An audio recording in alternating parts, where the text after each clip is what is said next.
Welcome to another Panzer Tactics video. This time we're going to do something a little bit different, a little bit more fun, hopefully. And I'm going to do a Panzer Rules quiz. This idea came to me as I was studying for a certification exam, and I had to make up a few tests for myself to quiz myself on some of the different topics that I was studying for. And I thought, oh geez, this would be nice to actually do this on some rules in the games. So Panzer came to mind, and hence the thought was born to build out a Panzer Rules quiz video to have you folks take a quiz, see how you do with Panzer Rules. Maybe you learned something, maybe you know it already, but we'll see how it goes.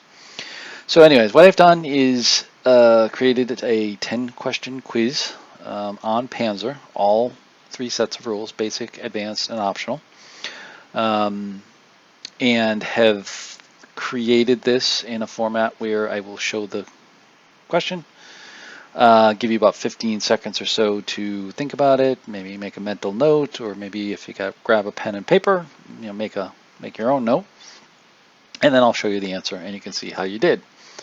And we'll go through this for all 10 questions, and then at the end we'll see how you did. So let's get to it. First question is, describe the difference between the blocking and non-blocking terrain, providing one example of each type mentioned in the rules. So like I've said, I've got a 15-second timer here. I'm going to click down and make some idle chatter here as well, because I don't have any music to play in the background. So hopefully you can get this one, the blocking and non-blocking terrain, and some examples. Okay, so blocking terrain impedes or prevents movement and or blocks line of sight. An example is a building hex. Non-blocking terrain generally does not impede movement or a line of sight. An example is a gully hex. So hopefully that made sense to you and you got that one right. Next one, what is the 2 types of gunnery sections that some mortars may have on their data cards, and under what circumstances is each used? Okay, here we go. So the gunnery sections for mortars, what are they used for? Hopefully you've got some ideas in your head.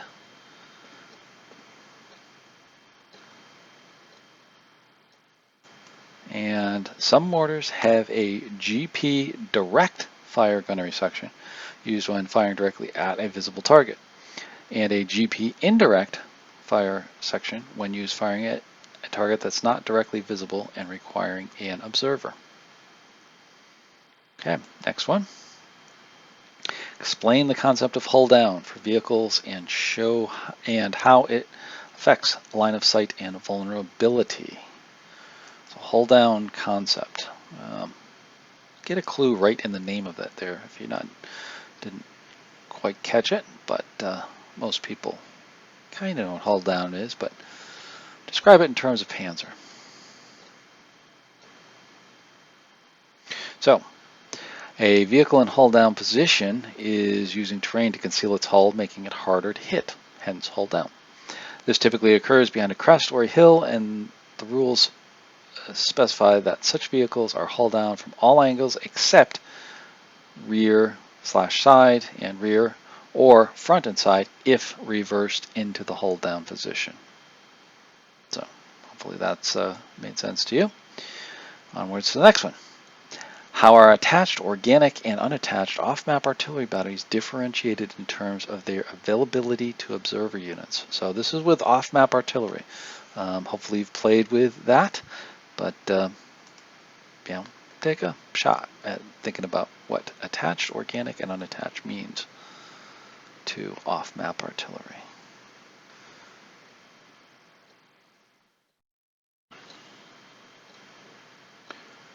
So what does it mean? Attached off-map artillery is available only to observers within its immediate parent formation.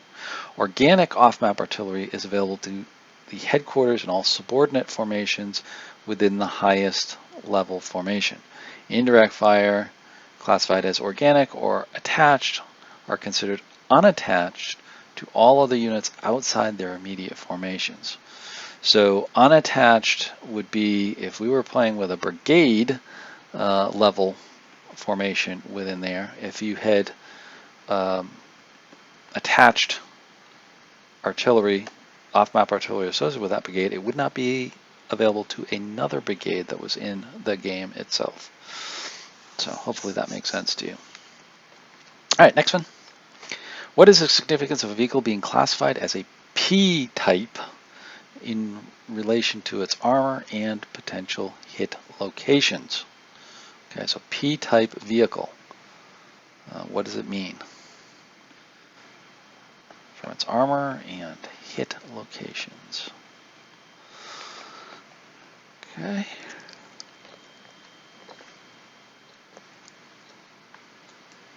A P-type vehicle is a protected, P for protected, that carries light armor to protect from GP fire, but typically has an unarmored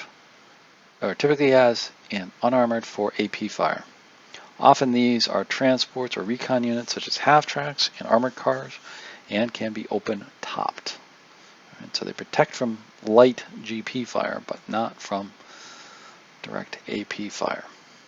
Okay, next one. Describe the process of direct firing a smoke round, including any requirements and the area of effect. Okay, so this is the direct firing of smoke, typically from a vehicle. And what are the requirements and what are the effect?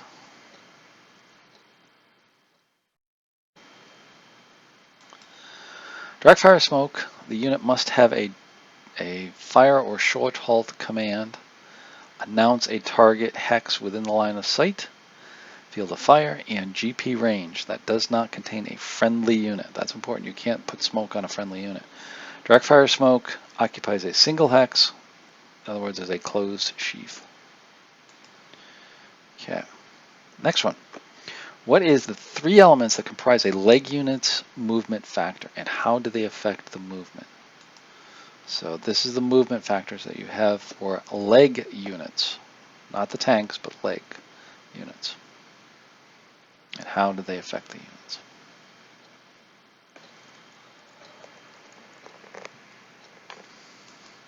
Okay. A leg unit's movement factor consists of the cross-country movement speed allowance and the terrain and the mode of the traction, L equaling leg, as well as the quick march movement speeds allowance.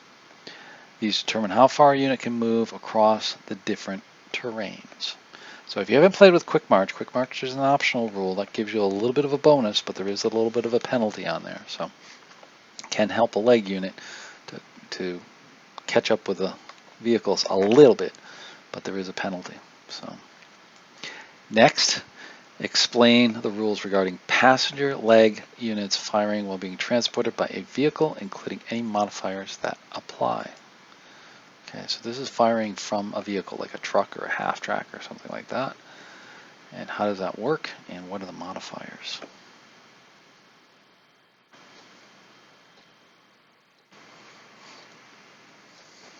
Okay. Passenger leg units may utilize direct fire and attached anti-tank rifles if their transporting vehicle has a command, except for moves. NC commands will need to use the optional rule for defensive fire, but they can fire if they have it. The passenger makes its own spotting attempt and applies a -2 AP hit modifier or a -10 GP modifier to all fire, and this is on top of any other modifiers for, say, a short halt or anything like that too. Okay. Next. Outline the steps of a vehicle must take to search for hull down, including any modifiers based upon the vehicle size or unit grade. So a little bit different from our other hull down question. This is actually looking for it and searching for it to become hull down. All right. This is what you do to do that.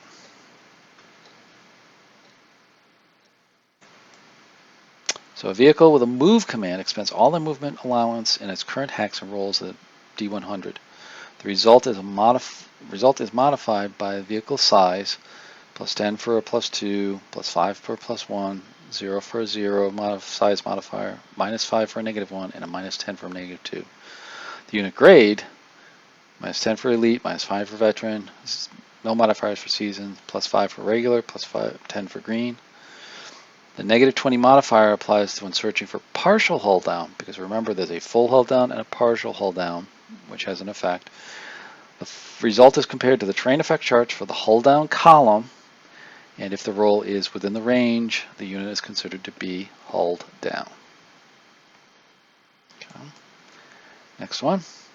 How does the altitude of an aircraft affect the blast pattern of the bombs it drops? Okay. So if you haven't used aircraft, this might be a little bit tricky, but you may learn something here.